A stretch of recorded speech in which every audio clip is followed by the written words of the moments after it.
Right, I'm just going to run through how to do a powerflex dual mount diff. So far we've not taken anything off apart from the front under tray there. That's all I've taken off so far. So we're going to take the exhaust off next. Once I've taken the exhaust off, I'm going to take these heat shields off so I can get the prop down slightly and move it around, and then I'll go from there. Hope you all enjoy the music over this, but you've also got to remove these braces off. So these bolts up there and there, they need to come off both sides to get the heat shields off before you bend the hell out of them. So, heat shields are off now. You can see to the prop, there's been a little mousey mouse in here. We're going to mark the centre bearings, where this one's actually already had markings done. We're going to mark the centre bearing so it can go back in the same position so there's no extra noise. And then we're going to start undoing the diff bolts, diff bracket bolts. We're going to undo all the wiring out of these clips, both sides and down there. Take all the wiring off the sensor, the temp sensor at the front of the diff, and the sensor in the motor sensor at the back. Then we're going to start lowering the subframe down. At the back of the subframe there's an earth strap there you need to unbolt. So now you need the stand underneath the diff, which is obviously still bolted to the subframe.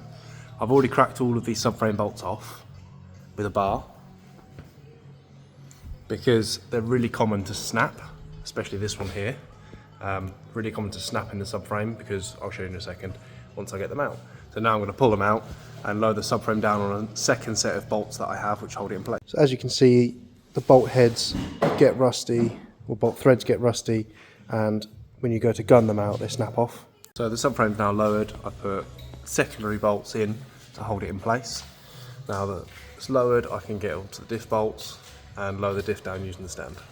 So now all the diff bolts are out. We've taken these two side ones out, left the centre ones in, so don't need to take those out. I'm going to lower the diff down so I can start undoing this bracket off, and because it's got a TU bushing already, because it's a new comp, 2020 comp, it's got a TU bushing, you just hammer that straight out, that plops out. So the metal brace is off and I've hammered that out so that can go now. So we're now going to put the powerflex bushers in and the brace on.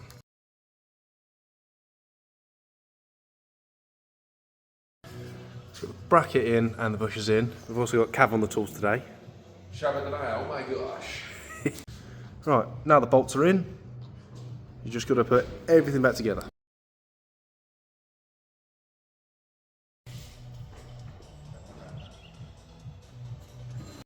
Just like that, the exhaust is back on, diff bushers and mounts are in, it's ready for some fat sends.